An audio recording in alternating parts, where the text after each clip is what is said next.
Hi, welcome to another Adult Craft with Milford Library as the sponsor, and we are going to be making special bookmarks today. I want to especially thank the Friends of the Library for this craft because they were incredibly generous and helpful. We're going to be making bookmarks, and we're going to be making them out of damaged books. This is a great way to recycle some books that you know are not good enough to donate. And maybe they have torn pages or some water spots or something like that. But you can still get a little bit more life out of your old books, and we're going to show you how. Hi, here's an example of what we'll be making. This is from the spine of a old Hardy Boys mystery, and you can see it has the writing and the graphic on it, and it has the little tassel. In your kit, you're going to find a spine label from an old damaged book, a piece of cardstock, and a tassel. And this is really a very simple craft.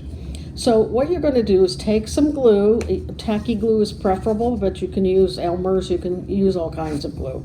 And I'm not going to do it because I'm going to give this one away to some lucky person.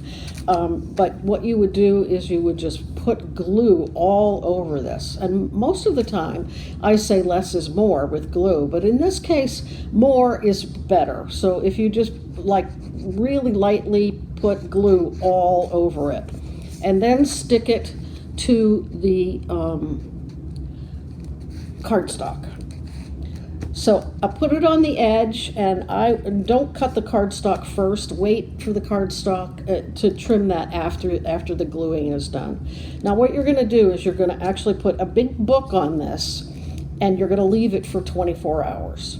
This will seal it entirely so that you get a nice crisp, clean bookmark at the end of it that doesn't have any places where it's kind of coming apart. And then once you've got that, the next day, what you'll do is you'll just trim right around this. And if you have any raggedy edges on the spine label or the spine, you can actually just take those off, trim it down very nicely, and then put a hole. If you have a hole punch, it's great. If you don't, that's okay too. And thread this through, and tie your little tassel through the hole, and you have a bookmark, a really nice one. This can be done with a lot of books that you own yourself, and I hope you have fun with it. It's an easy craft, and as I said, save the insides of your books, what we call the book block, because next month we're going to be doing something with those. Thank you very much for participating, and I hope you have fun.